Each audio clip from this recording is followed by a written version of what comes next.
afternoon, everybody. Good to see you all. President Trump is in charge, and America is back. This week further demonstrated that the Trump effect is real. Over the weekend, Americans celebrated the return of American-Israeli citizen Keith Siegel and two Israelis who were held captive by Hamas terrorists since October 7th, 2023. President Trump and his administration worked diligently to secure their release and are committed to freeing all remaining hostages. Yesterday, as you all know, President Trump held his first foreign meeting at the White House with Israeli Prime Minister Benjamin Netanyahu. And as the president said, the bonds of friendship and affection between the American and Israeli people have endured for generations and are absolutely unbreakable.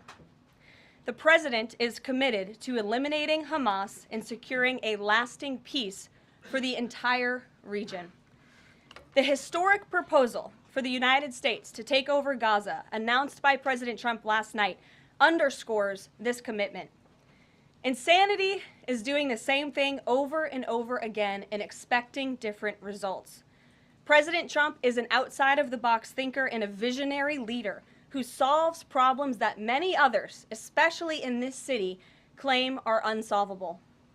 We've already seen the results from President Trump's bold peace-through-strength diplomacy on the world stage. In response to President Trump's tariffs this week, both Mexico and Canada took immediate steps to alleviate the illegal alien migration and flow of deadly drugs, particularly fentanyl, into our country. Mexico's President Claudia Sheinbaum agreed to permanently supply 10,000 Mexican soldiers on the U.S. border who will be specifically designated to stopping fentanyl and criminal aliens from pouring into our country. And Canada's Prime Minister Justin Trudeau agreed to appoint a fentanyl czar, list cartels as terrorists, and increase resources to assist the 10,000 frontline personnel at our northern border with Canada. In recognition of these steps, President Trump paused the implementation of tariffs for 1 month while negotiations continue and final deals can be structured. Throughout the transition and during his inaugural address, President Trump made it known that the United States cannot and will not allow the Chinese Communist Party to continue with its effective and growing control over the Panama Canal. Following Secretary Rubio's successful first trip and visit there over the weekend, Panama's president said he will allow its participation in the Chinese Communist Party's, it will no longer allow the participation in the Belt and Road Initiative. That participation will expire. This is significant because Panama was the first Latin American nation to join Belt and Road and now becomes the first to back away from it because of President Trump. And to assist with the ongoing mass deportation effort, El Salvador's president has agreed to the most unprecedented migratory agreement anywhere in the world. Because President Trump is back in charge, El Salvador has offered for illegal aliens of any nationality facing deportation in the U.S. to be booked in his country's prison system. And finally, President Trump's envoy for special missions, Rick Grenell, traveled to Venezuela and not only secured the release of 6 American hostages, but Venezuela also agreed to accept the return of illegal alien Tren de Aragua gang members. All of these incredible victories prove how well President Trump's peace-through-strength approach is working. And the days of weak American leadership are over. In another success story this week, efforts to seal the border, halt the invasion, and carry out the largest mass deportation campaign continue at lightning speed. Customs and Border Protection has approximately 79 miles of new border wall projects already underway in various stages of construction and planning. The first flights arrived to Guantanamo Bay yesterday afternoon out of El Paso. And who were some of the passengers aboard, you may ask? There were 10 members of the transnational gang Tren de Aragua on this flight. And overall, our heroic ICE agents continue to prioritize the removal of violent, criminal, illegal aliens in communities across the country. On February 3rd, ICE Dallas arrested a citizen of Nicaragua who has been convicted of sexual assault, strong arm, and lewd acts with a minor and sentenced to 15 years in prison. ICE Los Angeles arrested a Mexican citizen who has been convicted of lewd acts with a minor and sentenced to 364 days. And ICE Atlanta arrested a citizen of Mexico who has been convicted of homicide by vehicle and hit and run and sentenced to 6 months confinement. And ICE New York arrested a Venezuelan national and known TDA gang member who has a prior criminal conviction for assault in the 3rd degree causing physical injury. Americans are safer every single time one of these criminals is arrested and deported from our country. On another important and ongoing topic, the Senate is working fast to confirm President Trump's exceptional cabinet nominees in the face of relentless media smear campaigns. As of right now, 12 members of the president's cabinet have been confirmed, most recently Pam Bondi, who, as you all know, I was just in the Oval Office for that swearing-in ceremony surrounded by Pam's lovely family, and we look forward to watching her serve as the Attorney General of the United States.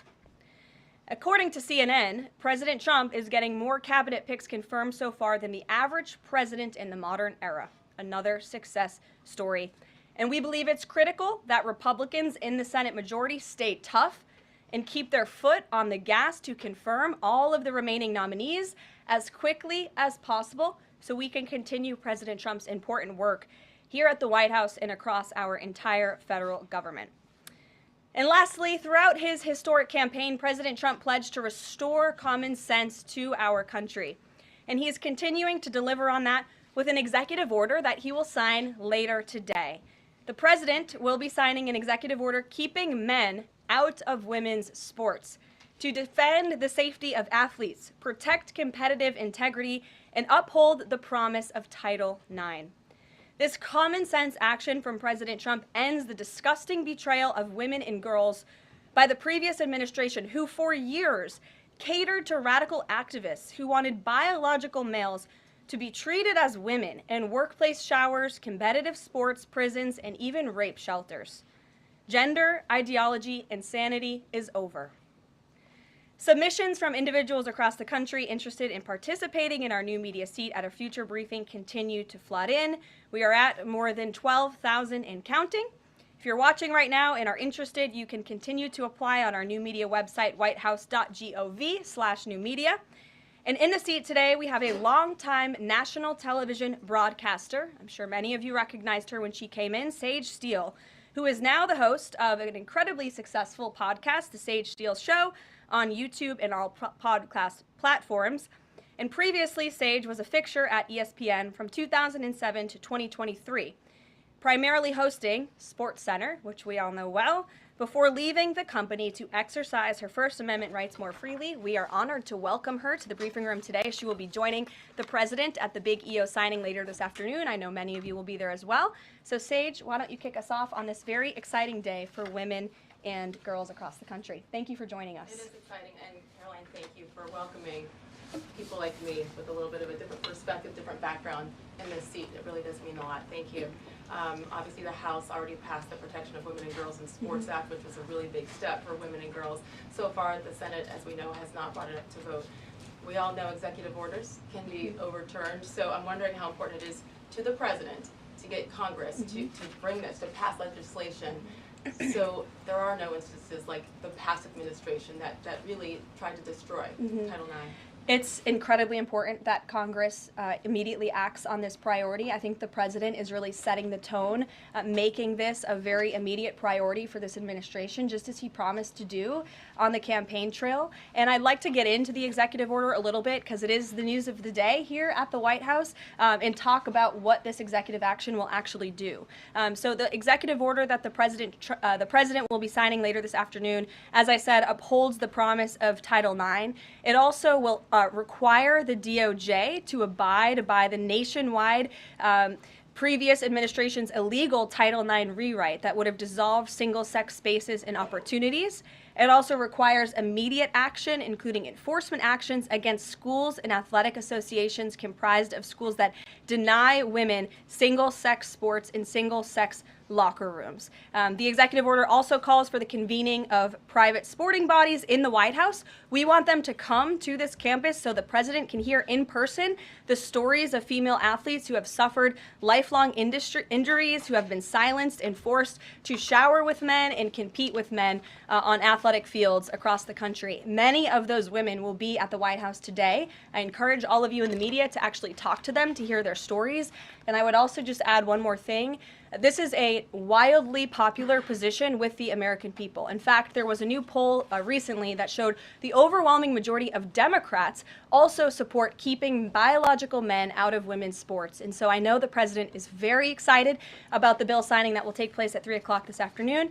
You will hear from him more on that later, and we look forward to seeing you there, Sage. So thank you very, very much. Garrett, great to see you here today. Thank you. On Gaza, the president has spent basically his entire public career criticizing foreign entanglements, nation building, sending American troops to fight abroad, particularly in the Middle East. This plan seems like it could ultimately involve all of those things. Can you explain this reversal and how building and owning Gaza squares with America First foreign policy? I would reject the premise of your question that this forces the United States to be entangled in conflicts abroad. The president has not committed to putting boots on the ground in Gaza. He has also said that the United States is not going to pay for the rebuilding of Gaza.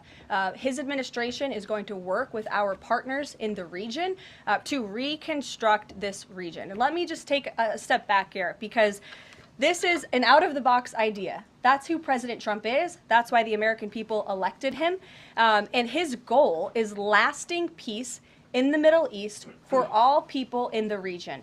And as I said in my opening remarks, we've had the same people pushing the same solutions to this problem for decades. And it's been made very clear to the president that the United States needs to be involved in this rebuilding effort to ensure stability in the region for all people. But that does not mean boots on the ground in Gaza. It does not mean American taxpayers will be funding this effort. It means Donald Trump, who is the best deal maker on the planet, is going to strike a deal with our partners in the region. He did not rule out American troops in Gaza last night. Are you doing that now? I am saying that the president has not committed to that just yet. He has not made that commitment, and you know that. And on the foreign partners, the Jordanians, the Egyptians, the Saudis have already panned this plan. What foreign partners, if any, have expressed any interest in being part of it? Well, the president has said he's been socialing this idea for quite some time. He's been thinking about this. He said in his remarks last night, this was not a decision or an announcement that he takes lightly. And the president has already spoken to the President al-Sisi. In fact, that was his first foreign leader call. He's meeting with the King of Jordan, King Abdullah, next week. He spoke with the King of Bahrain. He spoke with the Crown Prince of Saudi Arabia. And he has made it very clear, he's been very vocal, that he expects our partners in the region, particularly Egypt and Jordan, to accept Palestinian refugees temporarily so that we can rebuild their home. I'd like to show you some images of Gaza that were taken. Fox News aired this. I mean, that is, as they put it, in an apocalyptic scene in Gaza. This is an uninhabitable place for human beings. Do you really think that families can live their dream in a region that looks like this, with no running water, no electricity? And the special envoy to the president, Steve Witkoff, recently traveled to Gaza, as you all know. And he came back with images that he showed the president of the dire situation here. And the president made this decision with a humanitarian heart for all people in the region. Peter. Thank you, Caroline. Are any officials here preparing to fight Democratic lawmakers in the streets? Absolutely not. So And thanks for the question. Some elected Democrats are so steamed about Doge. Congresswoman LaMonica McIver says we are at war. Ilhan Omar says we might actually see somebody get killed. And Chris Van Hollen says we have to fight this in the Congress. We have to fight this in the streets. So what now? And may I just point out, if you heard that type of violent, enticing rhetoric from our side of the aisle, from Republican leaders on Capitol Hill, I think there would be a lot more outrage in this room today. It's unacceptable, the comments that have been made by these Democrat leaders, and frankly, they don't even know what they're talking about. Because President Trump was elected with a mandate from the American people to make this government more efficient. He campaigned across this country with Elon Musk, vowing that Elon was going to head up the Department of Government Efficiency, and the two of them, with a great team around them, were going to look at the receipts of this federal government and ensure it's accountable to American taxpayers. That's all that is happening here, and for Democrat officials to incite violence and encourage Americans to take to the streets is incredibly alarming, and they should be held accountable for that rhetoric. It sounds like something that they're most concerned about is Doge engineers with access to Treasury systems. Can you clarify, do the Doge engineers have read-only access Yes. in these systems, so they are not allowed to write new code? No. They are not, okay. No. And then one more thing. NBC is reporting that some of the illegal immigrants that we've seen rounded up and arrested are not being deported. They're being released with ankle or wrist monitoring devices, or they have to check in on the phone. So is the administration arresting more people than you have room for? I have seen the reports, and I'm glad you brought it up because we want to address it. There have been a total of 461 illegal aliens. This is of this morning when I got this information from DHS that have been released from custody of the more than 8,000 that have been arrested since President Trump was inaugurated. It's less than 6%.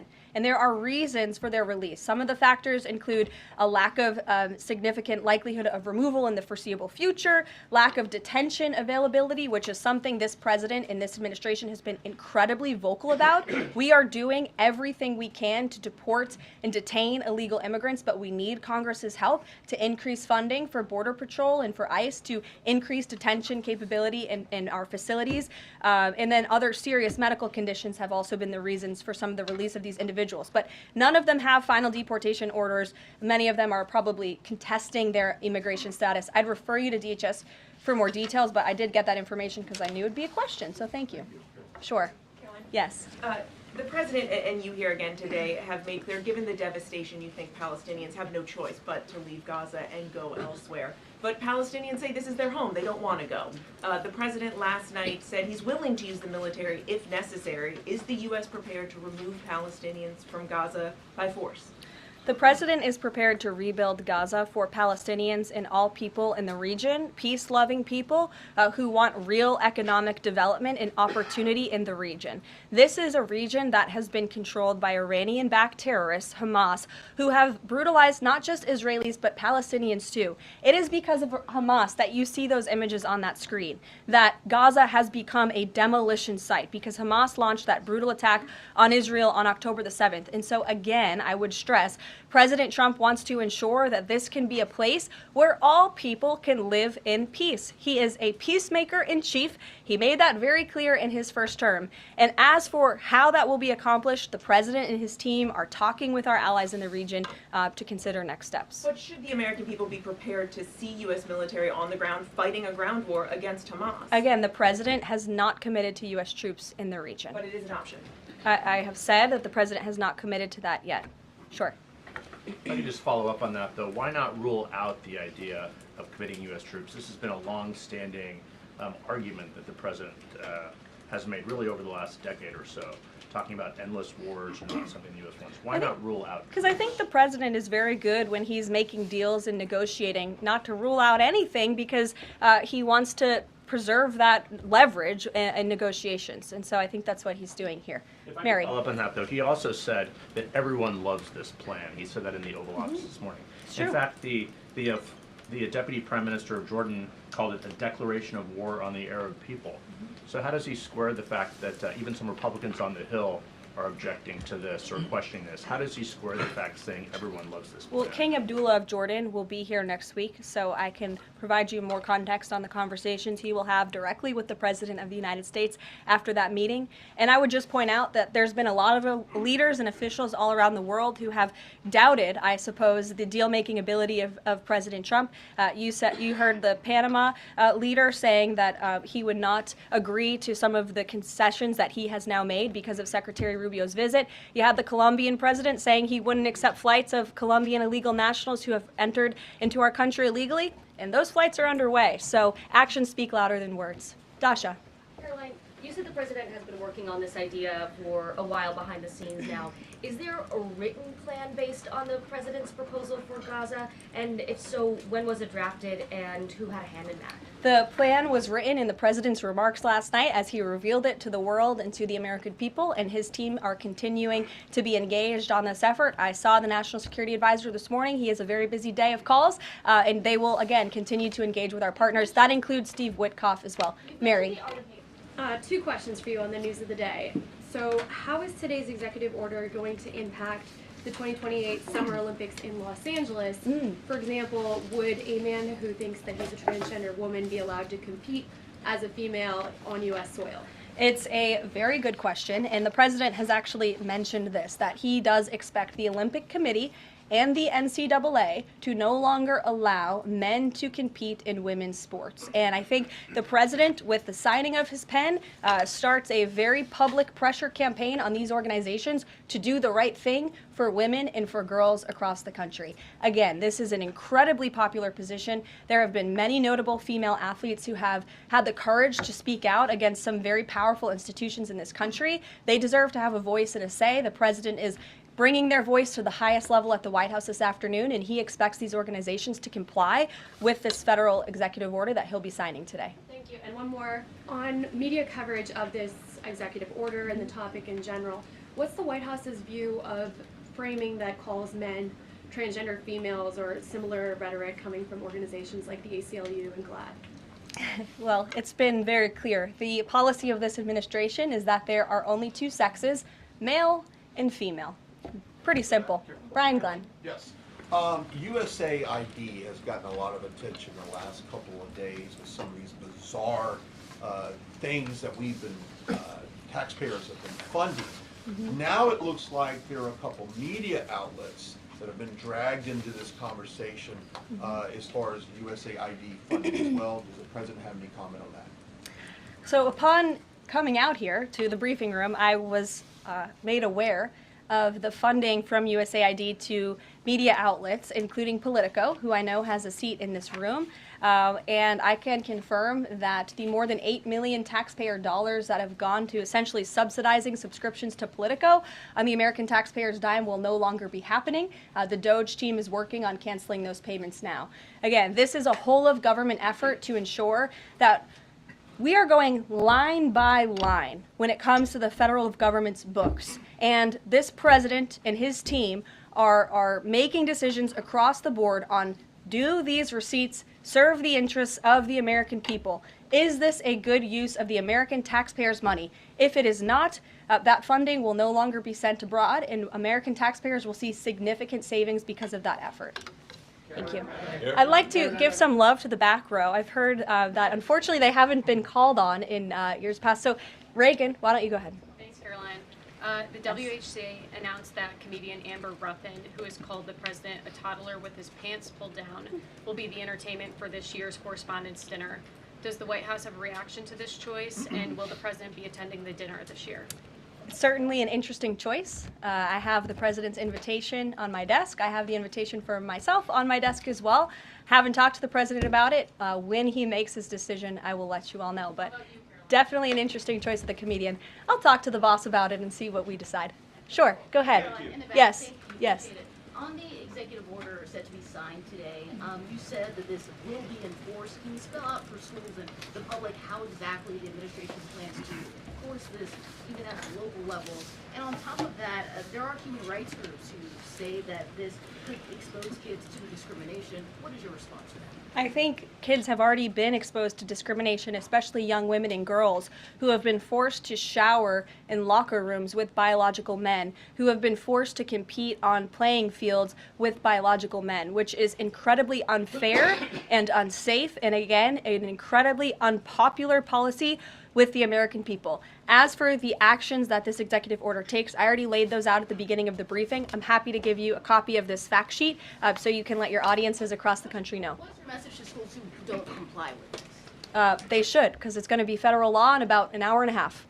So your colleague to your right, to my Thanks, left. Caroline. Yes. Taylor with Spectrum News. You talked a bit about Doge. Elon Musk is currently a, quote, special government employee who also owns companies that have billions of dollars in federal contracts. You said earlier this week that he has abided by all applicable federal laws, but what steps is the Trump administration taking to address that conflict of interest? The president was already asked and answered this question this week, and he said if Elon Musk comes across a conflict of interest with the contracts and the funding that Doge is overseeing, then Elon will excuse himself from those contracts. And he has, again, abided by all applicable laws. In the back left, go ahead. Trade advisor Peter Navarro, when asked about the External Revenue Service today, said, quote, we're going to collect a lot of tariff revenues and we're going to get tax cuts out of it. Is it the official position of the White House that tariffs will lower taxes for Americans? The President has always been clear that he believes tariffs are a tax on foreign nations, and he's committed to cutting taxes for the American people here at home. He also believes tariffs are a great revenue raiser for this country, and that's exactly why he has committed to the creation of the External Revenue Service, which I think is a phenomenal idea. We'll just go down the whole row. Go ahead. Tom Bateman with the BBC. Can you confirm that under the President's plans for Gaza, any and all Palestinians who want to stay in Gaza on their land will be allowed to do so? I can confirm that the President is committed to rebuilding Gaza and to temporarily relocating those who are there because, as I've showed you repeatedly, it is a demolition site. There is no running water. There is no electricity. The President wants these individuals to live in peace. He is committed to doing that with this very bold new plan, and we will continue to keep you apprised of updates as we receive them. Ed Lawrence, go ahead. Yes, go ahead, Ed. I appreciate it. Thank you. So now that the President Trump's policies are starting to take shape, how long will it take to cycle through and get some of the actual prices that Americans are paying to come down? Prices at the store and at the grocery pump? Across the board, sure. Well, the President is doing everything he can, obviously, to reduce the cost of living crisis in this country as quickly as possible. That's why he signed a litany of executive orders across the board in the first couple of weeks here. He declared a national energy emergency. He committed to cutting 10 regulations for every new one on the book. As you know, working for a Fox Business-related outlet, deregulation and energy independence are huge drivers of reducing inflation in this country. And I think Americans can be assured by the results President Trump had in his first term, when again inflation was 1.4% when he left office. But is it months or is it a year? And will Americans have the patience to wait for it? I don't have a timeline, but the President is doing everything that he possibly can to reduce cost of living for Americans at home. Phil Wegman. Thank you. Is it worth risking the life of a single U.S. Marine to turn the Gaza Strip into the Riviera of the Middle East? Phil, I'm not sure why you're asking me that question because I've already said the President has not committed to sending Marines or any boots on the ground in Gaza. We'll bring it to the front row. Ed O'Keefe.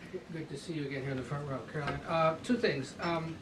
On today's announcement, Title IX, if he scales back the Education Department or moves to shut it down entirely, what entity will enforce Title IX? As of now, this will be enforced through education, through Title IX. If the abolishment of the Department of Education continues, which, as the President said yesterday, it's something his team is looking at and considering. It's something he talked a lot about on the campaign trail. Then, of course, we will look at additional maneuvers to ensure that these very important policies can be implemented. Okay, so the education abolishment thing's still on the table. Yeah, the President talked about it yesterday in the Oval Office, and he has good reason to talk about it. I mean, look, our education system is failing students in this country. The Nation's Report Card, I brought it up in my remarks last week, it shows that fourth graders are not reading at the level they should. I believe it was 40% of them are proficient in reading. As the mother of a child, I want an education system that helps my child read and write, teaches him math, nothing else in the classroom. And the President is wholeheartedly committed to we can make academia great again in this country. One other quick Deanna, one, go ahead. Thanks, Caroline. Does the President, is he looking at offering anything to these Arab countries that take in Palestinians? Is he willing to give them anything in return? And secondly, when the President announced his taking over Gaza policy yesterday, was Netanyahu aware of this, and what was his reaction when Trump presented that idea to him? I was I won't get ahead of the President's discussions or negotiations on your first question about what would be offered. I think the President's made it clear that he expects these nations in the region to step up and to accept Palestinian refugees who will be temporarily relocated for the rebuilding of Gaza. As for whether Prime Minister Netanyahu was aware before the President's remarks, he was indeed. I wasn't present for that reaction. But again, this is something the President has been socializing and thinking about for quite some time. Nick, good to see you. Oh, Jordan. Jordan, sorry. Thank you, Caroline. So Secretary Hegseth announced yesterday that Army recruiting levels have reached 12-year highs in December, 15-year highs in January. What is making young people want to serve the military under the Trump administration, and how does that contrast to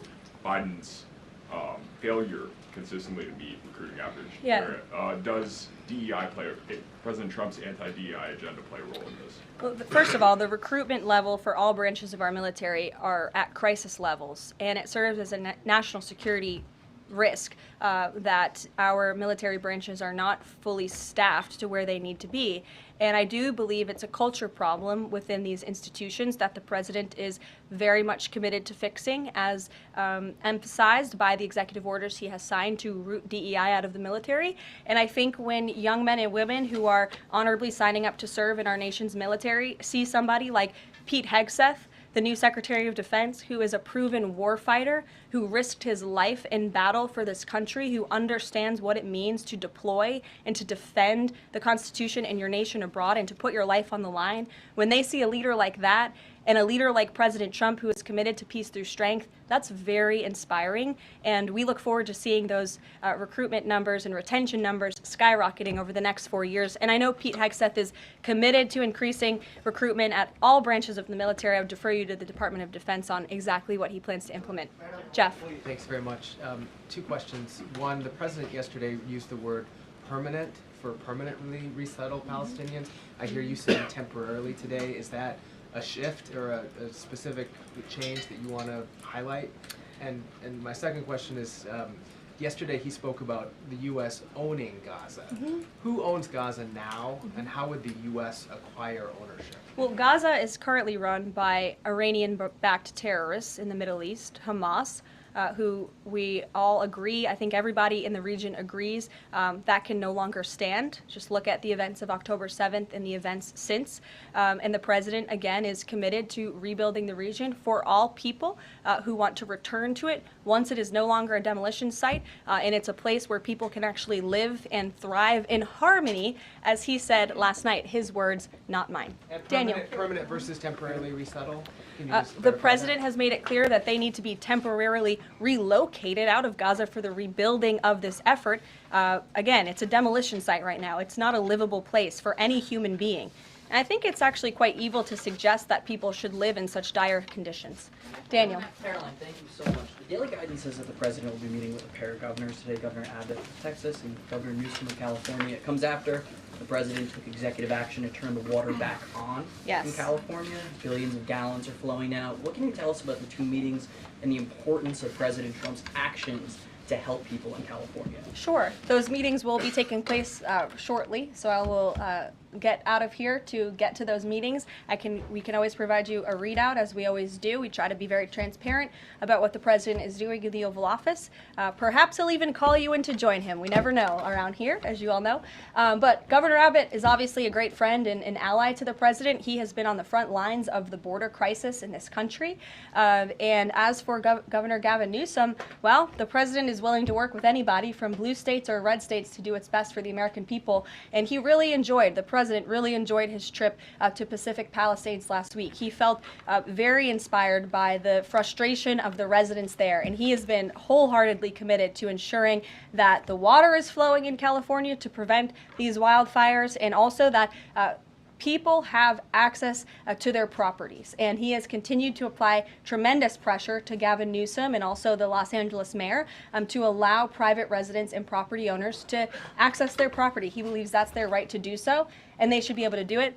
And one more thing before I wrap up, because I do want to get to these meetings, and I will see you all at the EO signing later this afternoon. I would just say that you brought to mind California and North Carolina, who continue to be on our hearts, and the president and this administration are committed to ensuring that these individuals get the funding that they need. And I would just say a strong message to Democrats who are out there pretending to be outraged about the long list of crap that this administration is cutting, federal waste and funding, like $2 million for sex changes in Guatemala, $6 million to fund tourism in Egypt, $20 million on a new Sesame Street show in Iraq, $4.5 million to combat disinformation in Kazakhstan. I could go on, and I'm happy to provide this list to every single one of you. Democrats are outraged that the American people want to be, they want their taxpayers going to good uses, not stuff like this. But then they're very quiet about the fact that there are still North Carolinians and people in California who have lost everything, and in the last 4 years, this federal government did nothing to help them. This president will continue to put Americans first, and I think the successes of this week so far speak to that, and it's only Wednesday. So I'll see you guys later this week, and we'll see you this afternoon. Thank you very much.